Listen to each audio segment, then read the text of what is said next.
Hello dear students, आज हम लोग 10.3 एक्सरसाइज जो है वेक्टर अलजेब्रा की शुरू करेंगे। क्वेश्चन नंबर 6 से लेकर के आगे तक सवाल लगाएंगे। तो पहला क्वेश्चन है, आपके पास a plus B dot a minus b की वैल्यू 8 दी गई है। तो हमने इसमें a के साथ पहले a माइनस बी ले लिया, अब प्लस b के साथ a माइनस बी ले लिया इज इक्वल टू 8। अब बाद में हमने मल्टीप्लाई कर दिया a dot a minus a dot b, फिर b dot a minus b dot b हो जाएगा। तो b dot a dot b बराबर ही होते हैं, इसलिए कट जाएंगे। अब b डॉट b रहेगा, a डॉट a रहेगा, उसको मैंने मॉड a स्क्वायर कह दिया, इसको मॉड b स्क्वायर कह दिया।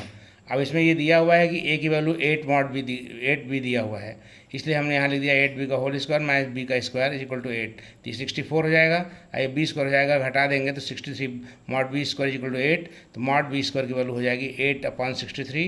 देयरफॉर मॉड b हो जाएगा अंडर रूट 8/63।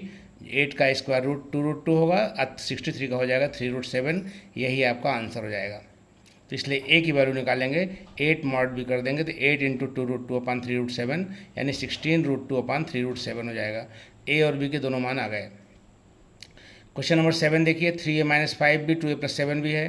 तो यहाँ पहले गुणा किया, 3a का 2a में 6a डॉट a हो गया, 3a का 7b में तो हो गया 21 a डॉट b, 5b का 2 में किया 5 2 10 a डॉट b हो जाएगा। अब 5 का 7 में करेंगे 35b डॉट b हो जाएगा।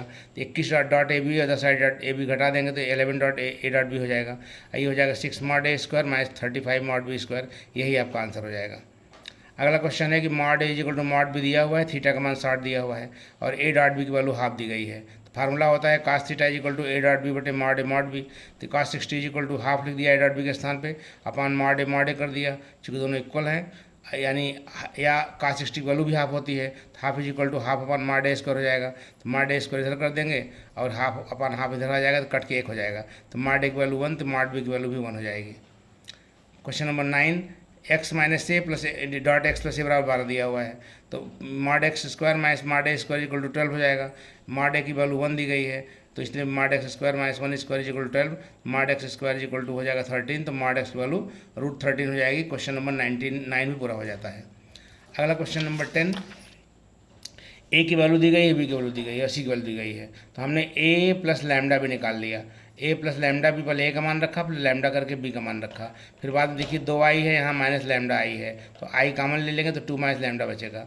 यहाँ 2 जे है, यहाँ पे 2 लैम्डा जे है, तो यहाँ 2 प्लस 2 लैम्डा जे हो जाएगा और यहाँ पे हो जाएगा 3 और प्लस 2 लैम्डा के हो जाएगा, 3 प्लस लैम्डा इंटू के हो जाएगा। अब इसका मान जब निकल जाएगा तो इसने दिया हुआ है कि ए प्लस लैम्डा भी वो परपेंडिकुलर है सी के ऊपर, इसलिए ए प्लस लैम्डा भी डॉट सी इक्वल टू 0 कर दिया। तो ए प्लस लैम्डा भी का मान रखा, डॉट सी इक्वल टू 0। फिर रूल क्या होता है, आई कॉफिशिएंट यहाँ 2 माइनस लैम्डा है, यहाँ 3 है, तो 3 गुणा करेंगे 2 माइनस लैम्डा में, और यहाँ पे ऐसे ही 2 प्लस 2 लैम्डा करेंगे 1 में, और यहाँ पे 2 का करेंगे 2 लैम्डा करेंगे 0 में, 3 प्लस लैम्डा का 0 में करेंगे, तो ये खत्म हो जाएगा ये वाला पद। तो यहाँ जो गुणा करेंगे तो 2 प्लस 2 लैम्डा, यहाँ करेंगे तो 6 माइनस 3 लैम्डा, तो माइनस 3 लैम्डा और 2 लैम्डा, माइनस लैम्डा हो जाएगा, राइट भेज दिया दाहिनी तरफ, तो लैम्डा हो गया, 6 2 8 हो गया, लैम्डा की वैल्यू 8 आ गई। अगला क्वेश्चन नंबर 11 है, सी की value A dot B plus B mod A B दिया हुआ है, मॉड बी ए दिया हुआ है, और डी की वैल्यू दी गई है mod A B minus mod B A दिया हुआ है। सी डॉट डी निकाल रहे हैं, तो यहाँ पे सी का मान रखा और इसका मान रखा, तो पहले टर्म का स्क्वायर हो गया माइनस दूसरे टर्म का स्क्वायर हो गया। अब मॉड ए स्क्वायर मॉड बी स्क्वायर को मॉड बी स्क्वायर कह सकते हैं, यहाँ ए स्क्वायर को मॉड ए स्क्वायर कह सकते हैं। तो फिर देख रहे हैं दोनों पद सेम हो गए, तो कट के 0 हो जाएगा। इसका मतलब है कि सी और डी आपस में परपेंडिकुलर हैं। अगला क्वेश्चन नंबर 12 है, हमको ए डॉट ए बराबर 0 दिया हुआ है, ए डॉट बी 0 दिया गया है, तो पता करना है कि क्या इससे क्या निष्कर्ष निकाल सकते हैं, ये पता करना है। तो these are satisfies only when, ये दोनों इक्वेशन तभी सेटिस्फाई होंगे अगर वेक्टर ए को 0 ले लें और वेक्टर बी को कोई भी वेक्टर ले लिया जाए, तो ये दोनों जो कंडीशन दी गई हैं सेटिस्फाई हो जाती हैं, इसलिए वेक्टर ए की वैल्यू 0 ही मानी जाएगी।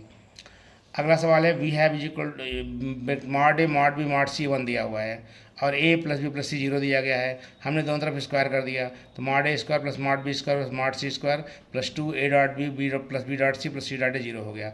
अब जहाँ मॉड ए square mod B square mod C square वहाँ 1 1 1 कर दिया, plus 2 A dot B dot C dot A बराबर 0।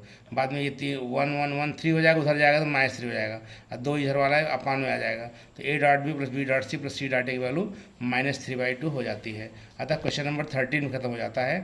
और आज यहीं तक छोड़ते हैं, अगला क्वेश्चन जो है अगली वीडियो में करेंगे। Thank you very much.